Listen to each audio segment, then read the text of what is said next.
espiritual do problema. Nós falamos sobre a bênção do sexo criado por Deus, e aí nós começamos a descer agora no problema, vendo as consequências da pornografia no nosso cérebro. E agora a gente vai descer um pouco mais para ver as consequências da pornografia, masturbação, seja qual for a imoralidade sexual, na vida espiritual.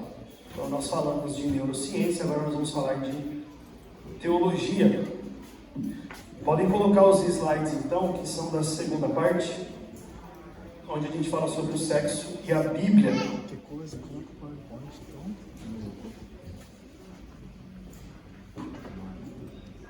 E aí nós vamos entender algumas coisas muito importantes. Não é outro então, é da espiral lá da relação, é o outro. Acho que esse daqui. Não é, não, desculpa, porque tem aquela espiral lá, sabe? Então, mas só tem dois PowerPoint. Vamos ver. Então aqui tem um desenho de uma espiral que é assim.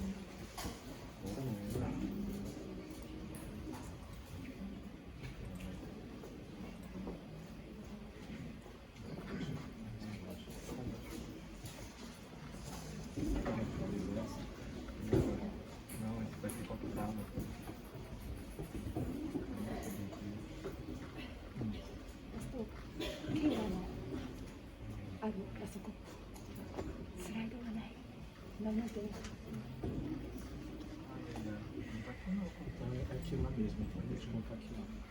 Bom, não, aquele é o segundo. O do erro. Esse daqui.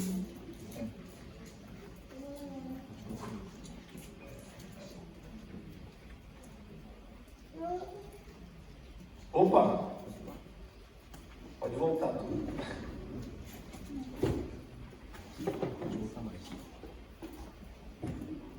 Bom, aí, tá bom. Ontem nós vimos que Deus criou o sexo e viu que isso era muito bom, né? Tivemos as nossas referências bíblicas do padrão de sexualidade para dentro do casamento. Pode passar. Porém, lá em Lucas, capítulo 11, versículos 33 a 36, diz: se os seus olhos forem bons, todo o seu corpo será bom. Mas se os seus olhos forem maus, todo o seu corpo será cheio de trevas. E que tremendas trevas serão! E o que mais poderoso pode ser do que a pornografia enchendo o seu corpo de trevas? Se os seus olhos forem bons, todo o seu corpo será bom. Mas se eles forem maus, todo o seu corpo será cheio de trevas. Agora me fala, como eu, tocando no louvor, ministrando aqui no altar, com o corpo cheio de trevas, eu estava comunicando vida do Espírito para a igreja? De maneira nenhuma.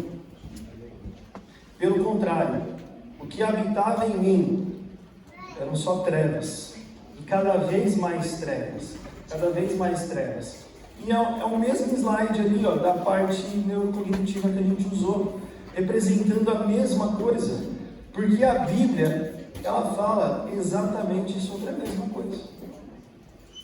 O que a neurociência veio comprovar agora, a Bíblia já estava falando há quantos tem? Então assim, nós temos a verdade na nossa mão, e como diz lá em Oséias capítulo 6, versículo 4, o meu povo perece por falta de conhecimento. Ninguém deixa de ler a Bíblia por falta de tempo, porque vocês gastam tempo nas redes sociais, vocês gastam tempo em outras coisas. Por isso que, de vez em quando, eu faço um propósito de ler a Bíblia toda em 3 meses. Não é uma leitura meditativa, é uma leitura mais corrida, como se fosse tomar um banho assim, ó, na alma. E eu fico falando para mim mesmo, se eu passava horas consumindo pornografia, por que eu não consigo passar 40 minutos lendo a Bíblia? Porque se você lê a Bíblia todos os dias, de 40 minutos a 1 hora, você lê ela toda em no máximo 90 dias, 100 dias, 3 meses.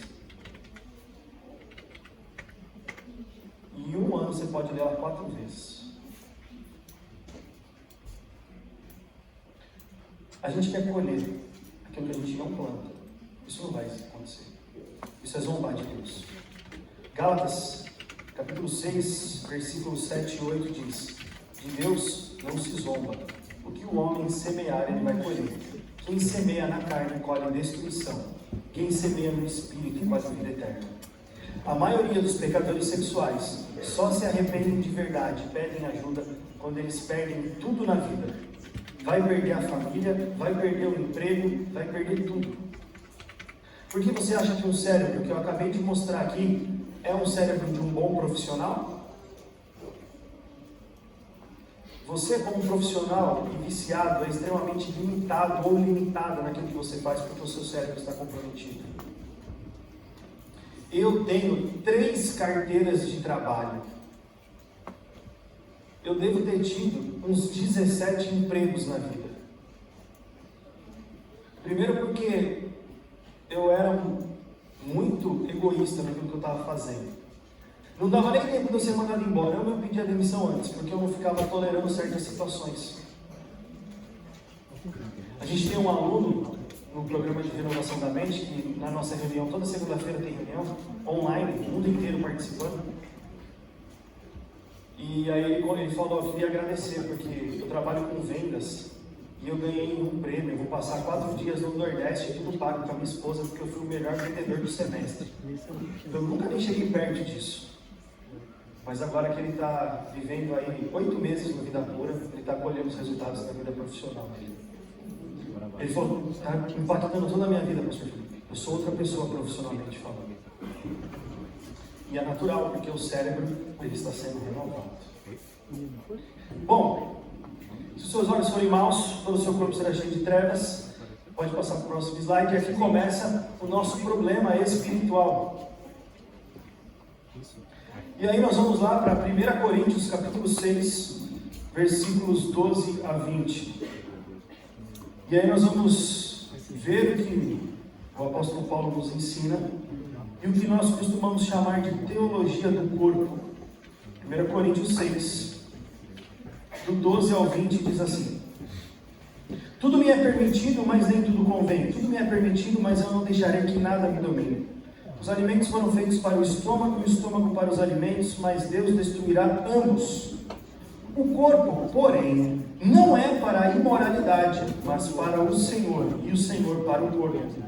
Por seu poder, Deus ressuscitou o Senhor e também nos ressuscitará. Vocês não sabem que os seus corpos são membros de Cristo? Tomarei eu os membros de Cristo e os unirei a uma prostituta? De maneira nenhuma. Vocês não sabem que aquele que se une a uma prostituta é um corpo com ela? Pois, como está escrito, os dois serão uma só carne. Mas aquele que se une ao Senhor é um espírito com ele. Fujam da imoralidade sexual. Todos os outros pecados que alguém comete, fora do corpo os comete. Mas quem peca sexualmente, peca contra o seu próprio corpo. Acaso não sabem que o corpo de vocês é santuário do Espírito Santo que habita em vocês, que lhes foi dado por Deus e que vocês não são de si mesmos? Vocês foram comprados por alto preço. Portanto, glorifiquem a Deus com o seu próprio corpo. ênfase no versículo 18. Fujam da imoralidade sexual. Todos os outros pecados que alguém comete, fora do corpo comete. Mas quem peca sexualmente, peca contra o seu próprio corpo. Isso é muito interessante. Por que o apóstolo Paulo fala que pecar sexualmente é pecar contra o próprio corpo? Se você usar droga, você não está pecando contra o seu próprio corpo? Se você for um alcoólatra, você não está pecando contra o seu próprio corpo? Mas o apóstolo Paulo não faz esse tipo de referência, ele só fala sobre o pecado sexual. Ele fala que quem peca sexualmente peca contra o seu próprio corpo. E aí ele fala: os corpos de vocês não pertencem a Jesus? Vocês não são o templo do Espírito Santo? Como que você pode pegar o templo do Espírito Santo e unir ele a uma prostituta? Que relação há entre o santo e o profano, o puro e o impuro? Eles se contaminam? Não. A santidade de Cristo, ela é imaculada. Então nós não podemos pegar o nosso corpo, que é templo do Espírito Santo, e entregá-lo à imoralidade sexual. Porque quem faz isso peca contra o seu próprio corpo. O que ele quer dizer com isso? O que nós aprendemos ontem? Que a relação sexual, ela foi instituída à imagem e semelhança do Criador. E quando eu pego o meu corpo e uno ele em imoralidade sexual, seja com a pornografia, com a masturbação, com a prostituição, com o adultério, com a fornicação, com a homossexualidade, eu estou destruindo a imagem do Criador em mim. Eu estou destruindo o meu caráter. Romanos capítulo 8, versículos 28 a 29. Todas as coisas cooperam para o bem daqueles que amam a Deus, daqueles que foram chamados segundo o seu propósito. Porque aqueles que de antemão conheceu, também os predestinou para serem conformes à imagem do seu Filho. Todas as coisas cooperam para o bem, para que a imagem de Cristo seja forjada em nós. Quando nós entregamos a nossa vida a Jesus, naquele dia aconteceu um novo nascimento. O Espírito Santo veio habitar nas nossas vidas. E naquele mesmo dia, o processo de santificação começou em nós. O Espírito Santo construindo o caráter, a imagem de Cristo em nós. Mas quando eu pego esse corpo, que era para estar sendo construída a imagem de Cristo, e entrego ele à imoralidade sexual, o contrário começa a acontecer. É a destruição do caráter, é a destruição da imagem de Cristo em mim. Por isso que é o pecado contra o próprio corpo. Pecado é pecado. Não existem pecados maiores nem pecados menores. A Bíblia deixa isso muito claro. Agora, consequência do pecado é diferente. E na consequência do pecado, o pecado sexual é um pecado que traz consequências piores do que outros pecados. E aqui é a grande explicação do porquê. Não adianta eu colocar a mão na sua cabeça agora e você sair por aquela porta livre do pecado sexual.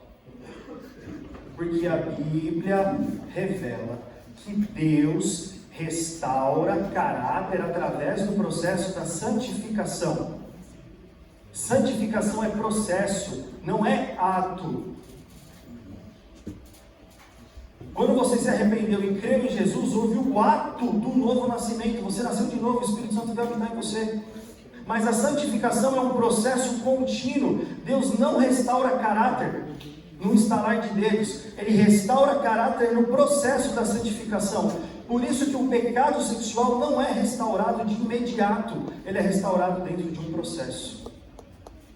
Porque você destruiu o seu caráter e agora o caráter precisa ser restaurado. Sabem por que uma das maiores perguntas que me fazem no Vida Pura é: quanto tempo leva o processo de renovação da mente? Por que você está preocupado com o tempo? Você está preocupado com o tempo porque você ainda é um pecador sexual egoísta que está preocupado com o seu comodismo. Você já quer ver a linha de chegada. A sua preguiça já quer ver a linha de chegada.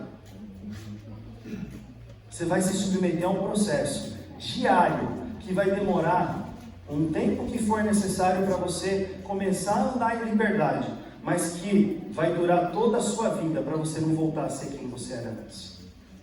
Ah, mas isso é difícil demais. Isso é prazeroso demais, porque Jesus está nesse processo e Ele é o prazer imensurável.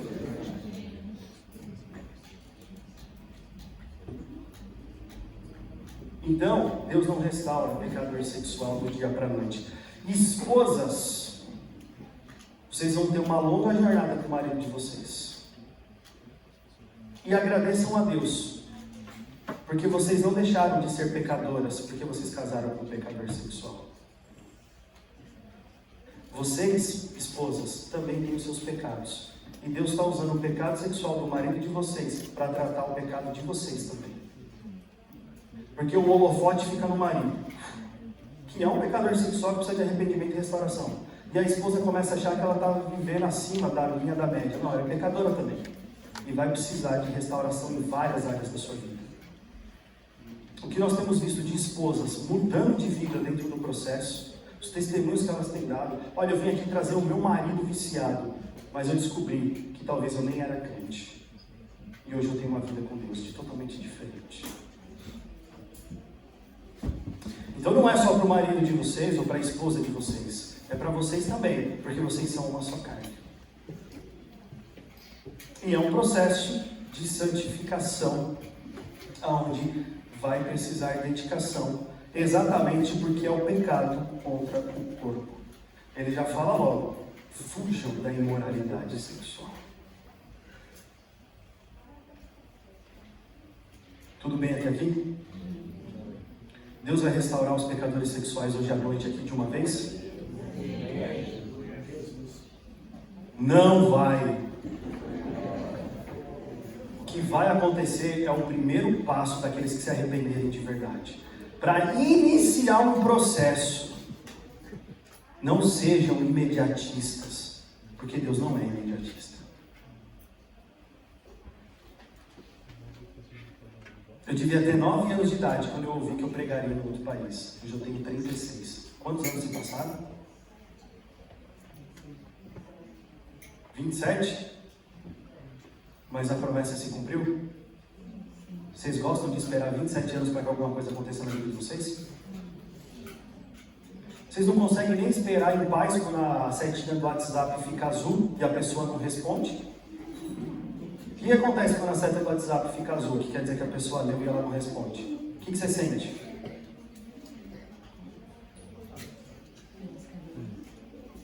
Dá nervoso? Ansiedade pura, né?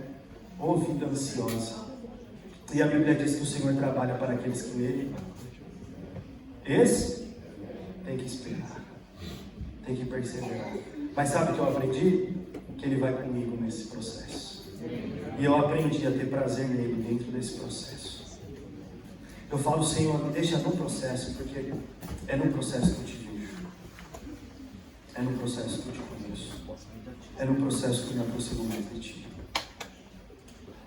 Então aqui nós temos a grande explicação do porquê que não acontece instantaneamente.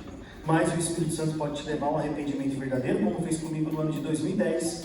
E ali você dá passos de verdade, decididos, significativos, em busca da liberdade do pecado sexual. Amém? Pode passar. E é interessante que todo pecado sexual é um pecado de idolatria. Abre aí a sua Bíblia em Marcos 7, 21, que vai dizer o seguinte para nós. Marcos capítulo 7, versículo 21, que diz assim: pois do interior do coração dos homens vêm os maus pensamentos, as imoralidades sexuais, os roubos, os homicídios, os adultérios, as cobiças, as maldades, o engano, a devassidão, a inveja, a calúnia, a arrogância e a insensatez. Todos esses males vêm de dentro e tornam o homem impuro. Pecado sexual é um pecado de idolatria. Mas eu não me prostro diante de uma imagem. Idolatria não é só se prostrar diante de uma imagem. Idolatria é tudo aquilo que tira Deus do centro e coloca alguma coisa no lugar. E no caso aqui, todo pecador sexual sofre de idolatria. A idolatria do sexo? Não. A idolatria do eu. É o meu desejo. É a minha vontade. E é agora que eu quero. Você se torna um idólatra de si mesmo. Então, enquanto nós estamos falando de uma pessoa viciada em pornografia e masturbação, que tem problemas neurocognitivos e o cérebro fisiologicamente foi modificado, ao mesmo tempo nós estamos falando de uma pessoa que está tendo o seu caráter destruído e que o coração é idólatra.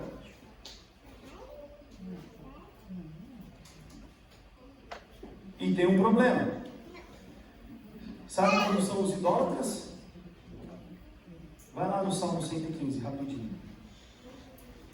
Olha como é um idólatra. Salmo 115. Olha como é um idólatra. Versículo 4. Os ídolos deles de prata e ouro são feitos por mãos humanas. Têm boca, mas não podem falar. Olhos, mas não podem ver. Têm ouvidos, mas não podem ouvir. nariz, mas não podem sentir cheiro, têm mãos, mas nada podem apalpar, pés, mas não podem andar, e não emitem som algum com a garganta. Tornem-se como eles, aqueles que os fazem, e todos os que neles confiam. Todo idólatra é cego e surdo. Por isso que eu prego com palavras duras, para ver se a surdez é rompida e a mensagem entra no coração. Não, mas eu vou resolver isso sozinho. Não, mas eu vou dar um jeito. O problema não é tão grave assim. Continua se afundando. Quando você perder tudo, você bate na nossa porta. A média de idade dos alunos do Vida Pura é de 35 anos para cima. Por quê? Porque eles precisaram perder tudo para chegar até nós. E nós temos um trabalho fantástico com adolescentes. A gente teve um programa piloto e a gente começou o mesmo programa com adolescentes de 12 a 14 anos. Hoje eles têm de 16 a 18, faz 4 anos que eles são acompanhados. Eles são uma bênção. Eu podia trazer uma menina que tem lá de 16 anos e colocar ela para pregar aqui, que vocês vão ficar de boca aberta com o conhecimento dessa menina. Porque o mesmo programa aplicado de maneira preventiva, e hoje eles estão vivendo uma outra realidade. Nós vimos que deu certo. E nós queremos implantar isso em outras igrejas do Brasil. Sabe o que os pastores falam para nós? Na minha não precisa. Os meus adolescentes aqui, eles passam voando aqui, eles são como anjos. Eles não santos assim.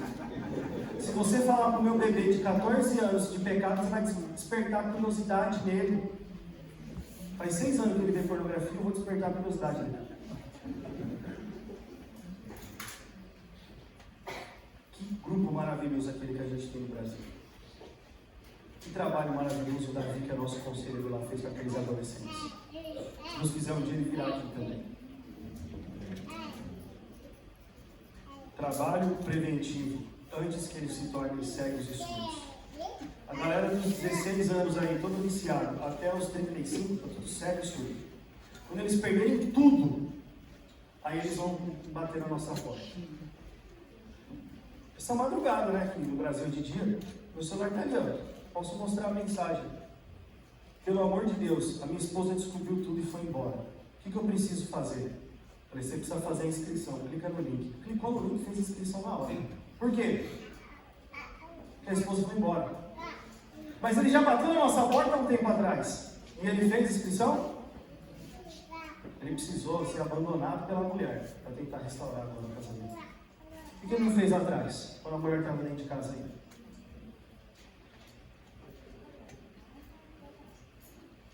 Cada um faz as suas escolhas, mas não pode reclamar daquilo que vai colher depois.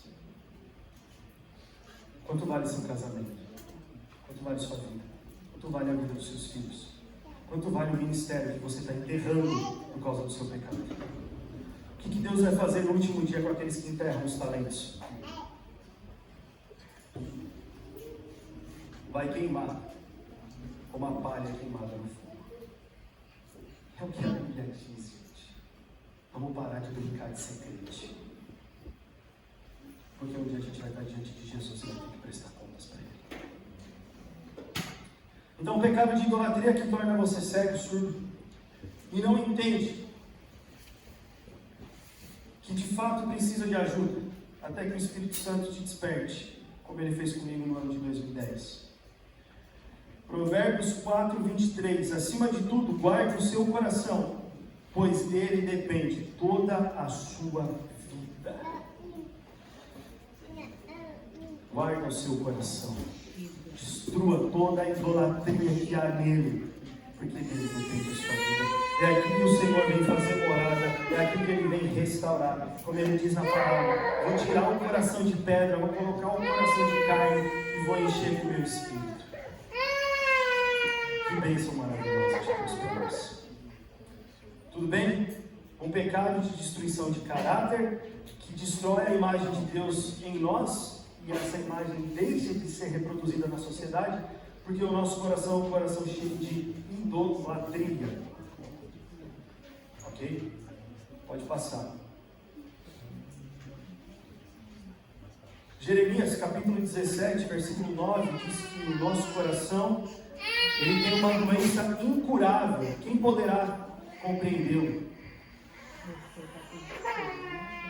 É interessante que a antropologia do Antigo Testamento mostra que eles não têm o conhecimento completo de todas as coisas, né? Então eles estão lá. Eles acham que a sede dos pensamentos é o coração. Eles acham que as emoções estão na região da barriga. Por quê? Porque quando você vai conhecer alguém que dá um frio na barriga, pegar aquele frio na barriga, vou conhecer a pessoa, dá aquele frio na barriga. Eles acham isso. Então é interessante que quando a Bíblia fala de coração, ela está falando da inteireza do ser. De você por completo. E você por completo é uma doença incurável. Que doença é essa? Pecado. Quem poderá curar essa doença? Jesus Cristo. Para a glória de Deus. Pode passar. E aí que vem algo muito importante. Está todo mundo aqui entendendo que o vício em pornografia e masturbação ele é destruidor. E aí isso é um comportamento. Qual é o seu comportamento? Assistir pornografia? Ficar no bate-papo? Nossa, eu ficava horas no bate-papo. Bate-papo da UOL. Alguém lembra disso? Eu ficava horas no bate-papo da UOL para conseguir um contato e jogar no MSN. Boa, Cauã. Jogava no MSN o contato e aí começava a ter uma proximidade.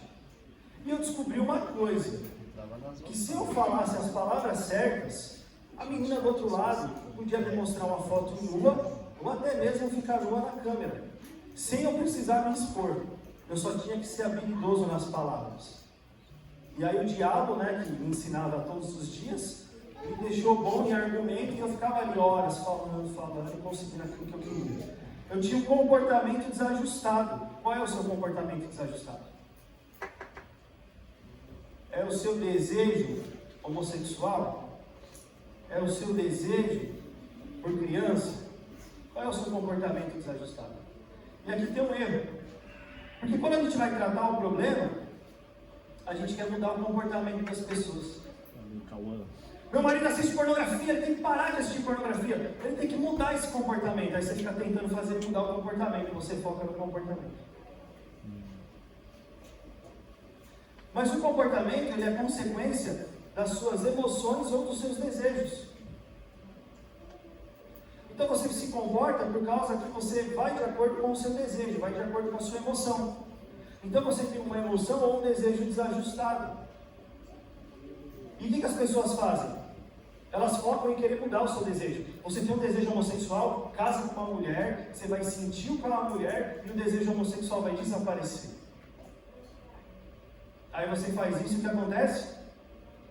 Não some. Porque Deus não está interessado em tirar o seu desejo homossexual, Ele está interessado em construir a imagem de Cristo em você. E todas as coisas cooperam para que isso aconteça, inclusive o seu desejo homossexual. Porque talvez o seu desejo homossexual é a única coisa que faz o seu joelho dobrar. Se não fosse isso, você nunca se dobraria diante dele. E você iria para o inferno. O problema é que a gente pensa nesse mundo como se ele fosse eterno. E não é. Passa muito rápido. A Bíblia diz que é um sopro, como a névoa. E a gente fica focando em desejo e emoção. Para mudar isso, a gente viver uma nova realidade. Mas a Bíblia me ensina que eu tenho que focar não é comportamento, que é resultado de emoções e desejos. Mas eu tenho que focar na crença. O que diz o texto? Lá em Gênesis capítulo 3. Olha que interessante como a gente lê a Bíblia, presta atenção. Gênesis capítulo 3. É o texto da queda. E ele começa a falar sobre a serpente que vai lá falar com a mulher e tudo mais. E aí, diz assim: ora, a serpente era o mais astuto de todos os animais selvagens que o Senhor Deus tinha feito. E ela perguntou à mulher: foi isto mesmo que Deus disse? Não comam de nenhum fruto das árvores do jardim? Foi isso que Deus falou? Não. Respondeu a mulher à serpente: podemos comer do fruto das árvores do jardim. Mas Deus disse: não comam do fruto da árvore que está no meio do jardim. Nem toquem nele, do contrário vocês morrerão. Disse a serpente à mulher: certamente não morrerão. Deus sabe que No dia em que dele comerem, seus olhos se abrirão, e vocês, como Deus, serão conhecedores do bem e do mal. Olha o que o diabo fez com a mulher. Ele falou, Deus falou que vocês não podem comer nada. Ele desvirtuou a verdade. Aí a mulher falou, não, podemos comer de tudo, menos da árvore que está ali no meio. Porque no dia que a gente comer, a gente vai morrer. O que ele respondeu? Certamente você não vai morrer. Ao contrário, vocês serão como Deus. Aonde a serpente tocou na mulher? Na crença. Deus havia dito, não coma, senão morre. O diabo, através da serpente, disse, coma e seja como ele. Aí ela ficou, não como e obedeço a Deus.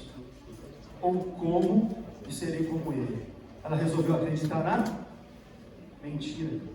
Versículo 6. Quando a mulher viu que a árvore parecia agradável ao paladar, era atraente aos olhos e, além disso, desejável para dela se obter discernimento, tomou do seu fruto, comeu e deu ao seu marido, que comeu também. Que horas que um fruto se torna desejável aos seus olhos? Logo após o diabo mexer na crença dela. O que nós precisamos trabalhar é a crença do nosso coração. Quando eu trabalhar a crença, os meus desejos serão ajustados conforme os desejos de Deus. As emoções virão dos céus e o meu comportamento será outro. A gente foca no lugar errado.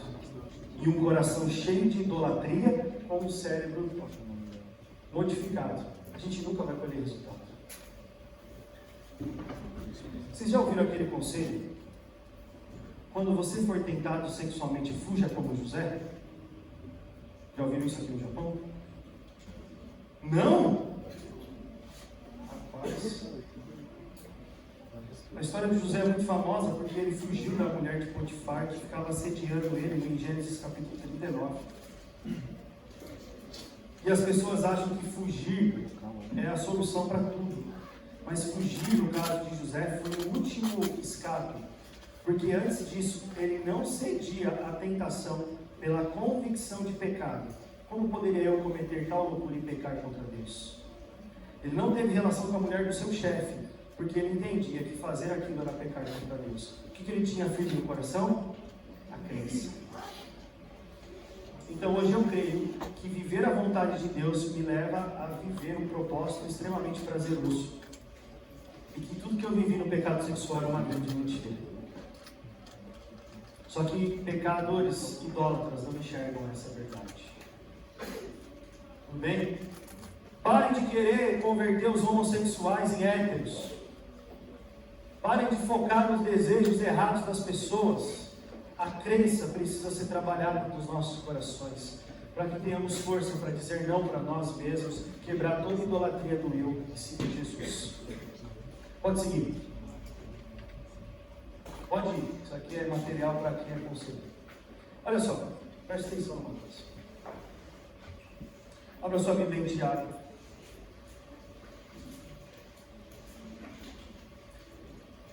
Tiago, capítulo 1.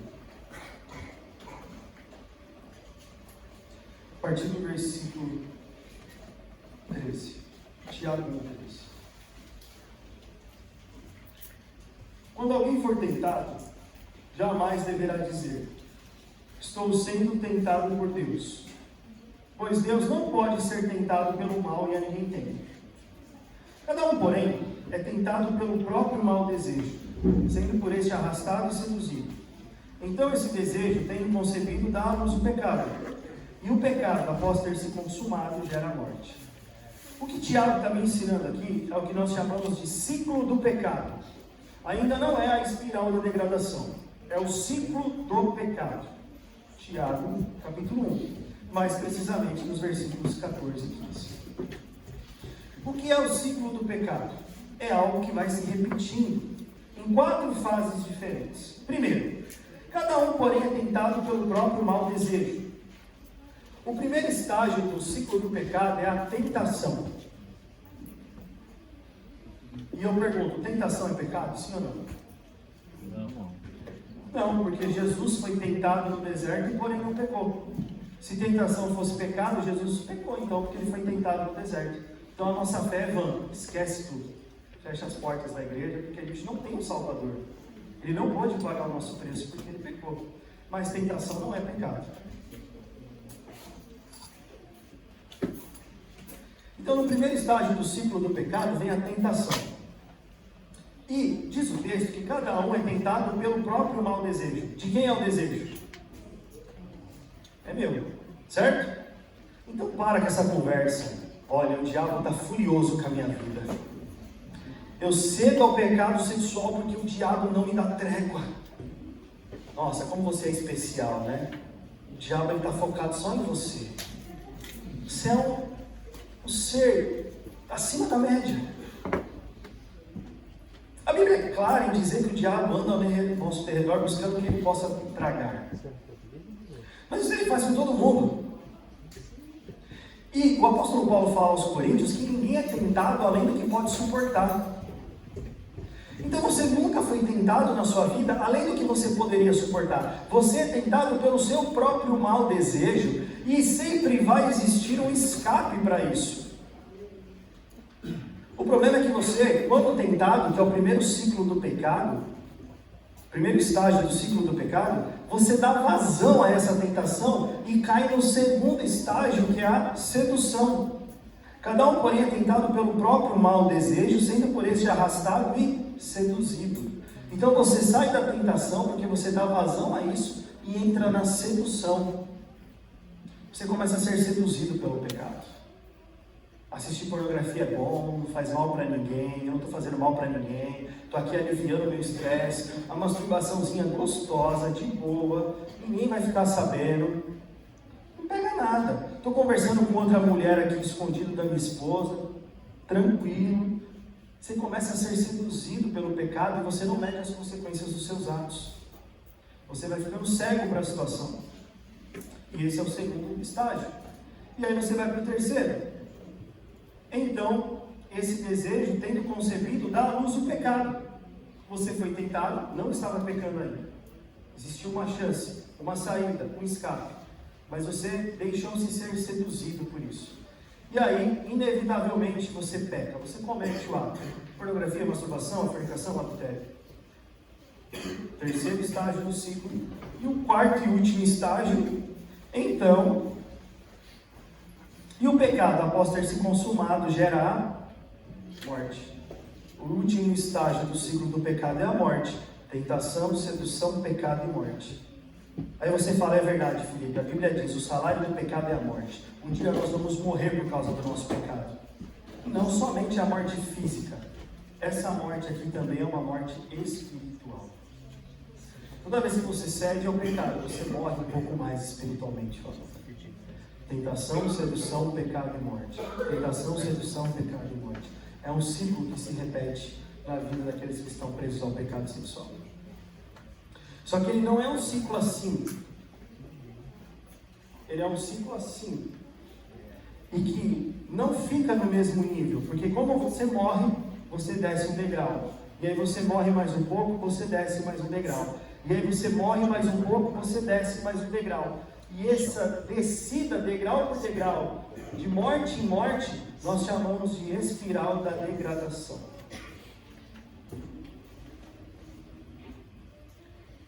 Porque você nunca fica no mesmo nível, no mesmo estágio. Você sempre vai descendo um pouco mais. E aqui está o nosso amigo. Olha aí, bonitão, tá na moda. Camisa, calça curta. Não sei se dá para vocês verem aí. Óculos, barbinha, cabelinho na régua. Ele se acha o cara. Porque ele é um pecador sexual preso no ciclo, cego e surdo para a palavra de Deus. E nesse ciclo, ele começa a descer degrau por degrau. E o primeiro degrau que ele desce é o deixar de glorificar a Deus. Romanos capítulo 1, versículo 21 diz. Romanos capítulo 1, versículo 21 diz: porque tendo conhecido a Deus, não o glorificaram como Deus. Você deixa de glorificar a Deus. Você tira Deus do centro do seu coração e coloca você mesmo adorando no altar da idolatria sexual. É os seus desejos, as suas vontades. Mais uma vez aí, reforçando o conceito da idolatria, porque tendo conhecido a Deus, não glorificaram a Deus. E você continua nesse ciclo, e você desce mais um degrau, que é perder o espírito de gratidão. Diz o texto assim: porque tendo conhecido a Deus, não glorificaram como Deus, nem lhe renderam graças. Nem lhe renderam graças. Deixar de render graças a Deus é perder o espírito de gratidão. Deixa eu te falar, você é mais contente com as coisas que você tem, ou você reclama mais pelas coisas que você não tem? Quando a vida é muito cômoda, a gente deixa de glorificar a Deus. É mais fácil levar um pão com mortadela no sertão do Nordeste ou na África e ver ali as pessoas sendo gratas a Deus, do que levar a mensagem para as pessoas que têm tudo e acham que não precisam de mais nada. Elas já perderam o espírito de gratidão. E isso tem um problema muito sério. Qual deve ser a maior alegria do cristão? Qual deve ser a maior alegria do cristão? A alegria da salvação. Não importa o que aconteça nesse mundo, eu não sou daqui. A minha vida está guardada em Cristo e eu viverei com Ele para sempre. Essa é a maior alegria que eu devo ter. A Bíblia fala de um homem e Deus chama ele de um homem segundo o meu coração. Um homem segundo o coração de Deus, o rei Davi. O que o homem segundo o coração de Deus fez? Lá em 2 Samuel, capítulo 11. Ele adulterou. Ele assistiu pornografia. Ele saiu no terraço do palácio. Devia estar na guerra, mas estava lá, acomodado, comodíssimo. Davi devia estar na guerra, o texto é claro. Na época em que os reis saem à guerra, Davi estava em casa, tirando o cochilo depois do almoço. O comodismo mata. Cuidado, Japão, vocês são acomodados. O comodismo mata. Às vezes você pode abrir a cela da prisão, mas lá dentro pode ser muito confortável, você não quer sair. E aí o rei Davi, tirando aquele cochilão após almoço, saiu no terraço e assistiu pornografia. Viu Batseba tomando banho. E exerceu a sua influência de rei e falou: traz ela para mim. E ela foi. E vocês não percebem, né? Mas imagina só, ela era casada com Urias, certo? O texto não dá detalhes. Mas o que vocês acham? Que Batseba veio assim sorrindo? O rei me chamou. O que queres, Senhor? Sexo, eu quero sexo. Oh, que prazer, que privilégio, vamos lá. Será que foi assim? A mulher foi obrigada. O rei me chamando, bora. Eu não, por quê? Vamos. Chegou lá aqui. Excelência, tira a roupa. Não, mas eu sou casado. Tira a roupa, vamos fazer sexo. Davi abusou dessa mulher. Ela não foi lá de bom grado. E aí, na violência sexual de Davi, ela engravidou. E aí Davi tentou dar um jeitinho brasileiro na situação, não conseguiu, mandou matar o marido dela. Cometeu um homicídio. E aí, o profeta Natan vai lá e coloca o dedo na cara de Davi e fala: você fez isso. É por isso que eu não tenho medo de vir aqui falar. Porque Natan fez isso com o rei. E Davi podia se irar e mandar matar ele. Quem é você para falar assim comigo? Mata ele. Acabou.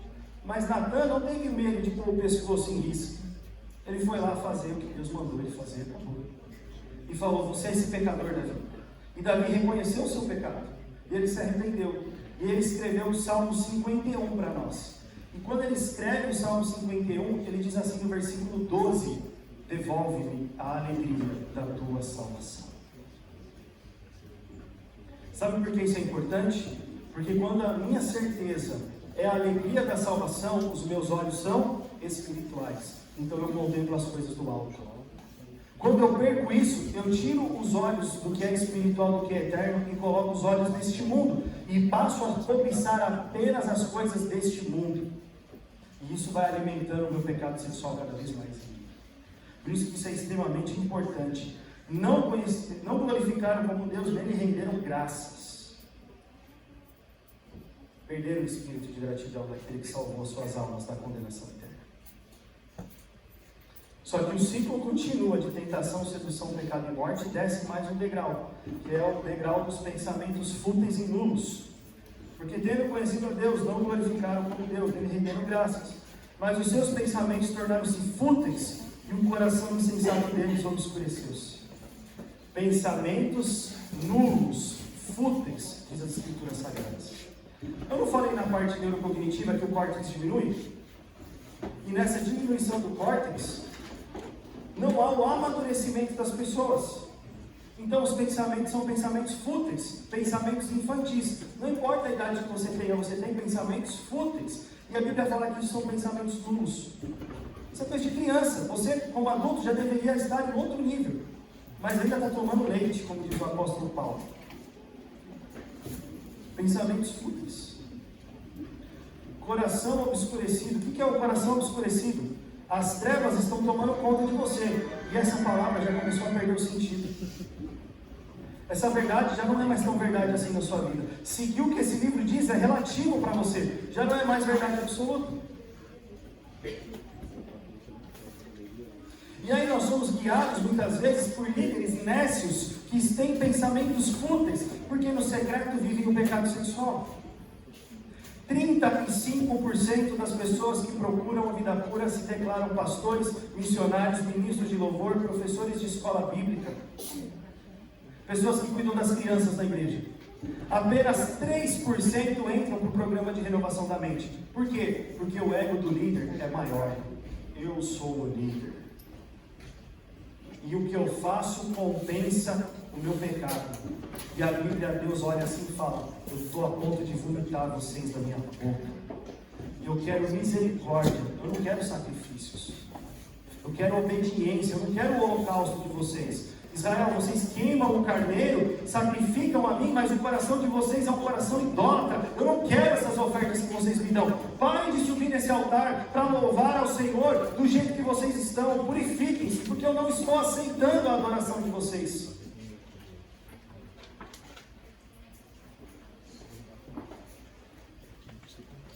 Vocês são pessoas de pensamentos fúteis, de coração obscurecido, que me abandonaram há muito tempo. E se escondem atrás do ativismo religioso para tentar amenizar a culpa que carregam.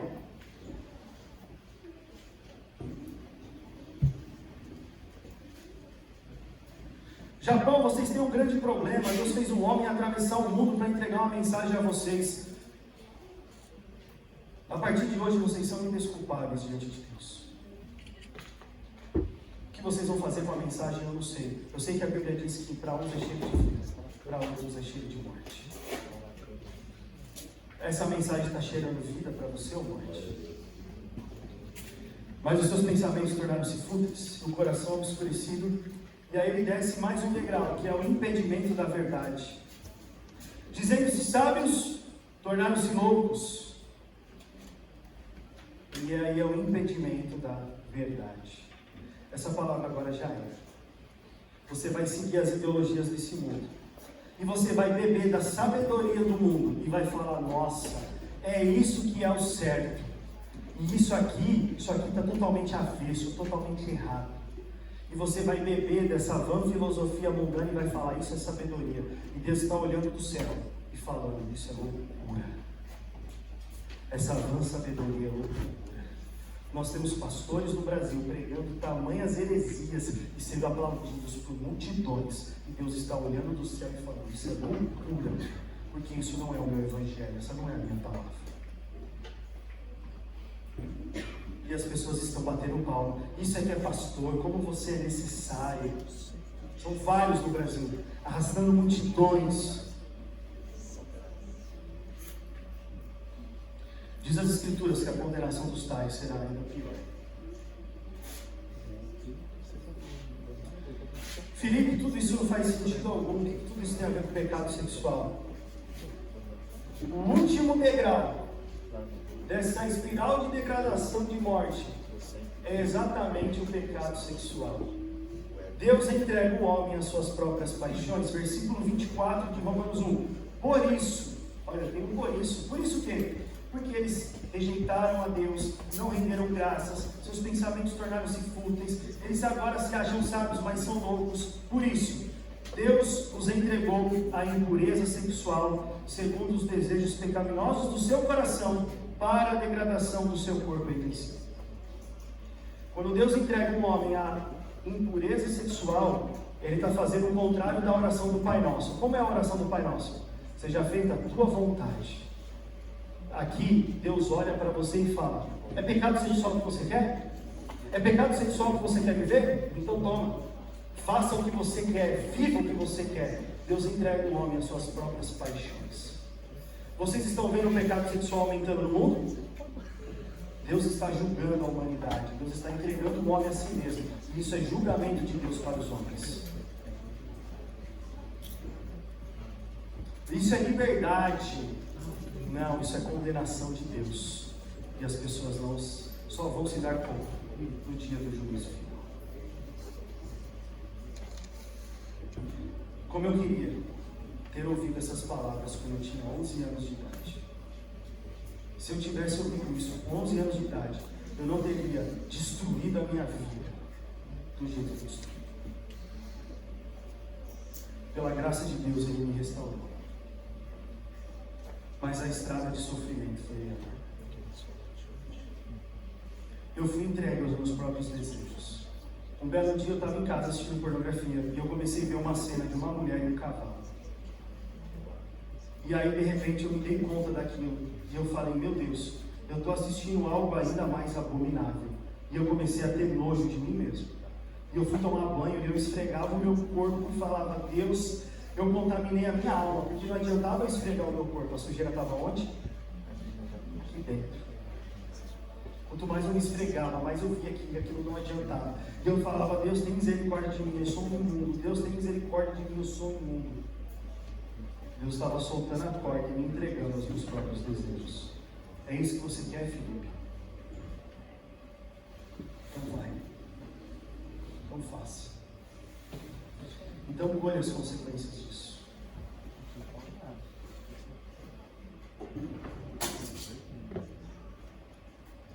Como nós vamos restaurar uma pessoa que teve o seu cérebro modificado,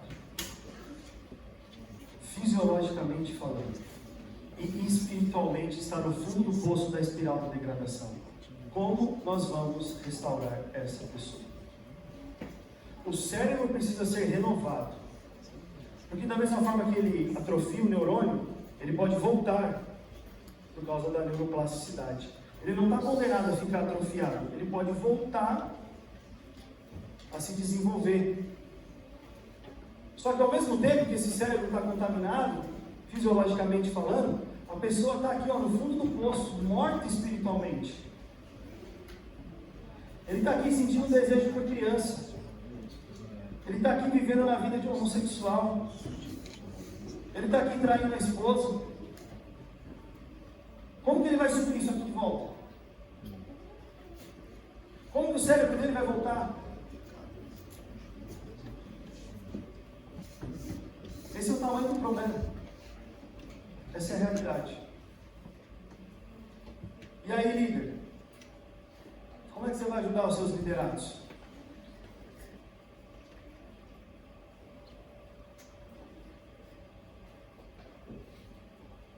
Se tem uma coisa que eu não queria ser, era líder. Nós vamos prestar contas para Deus na nossa liderança. Deus é cobrado que eu vim no Japão no último dia. Como nós vamos ajudar essas pessoas? Como que a gente vai fazer o cérebro dela voltar a crescer? Como que a gente vai trazer vida onde há morte espiritual?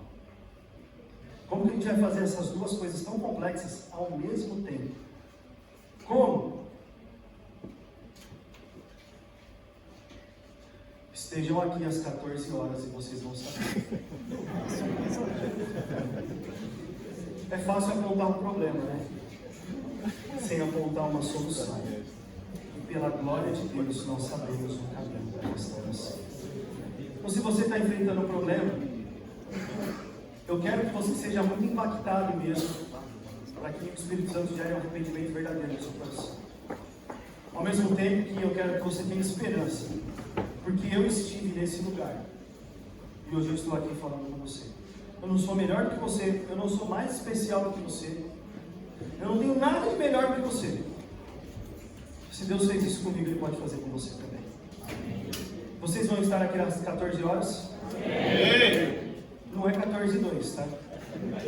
14 horas. Vocês estarão? Amém.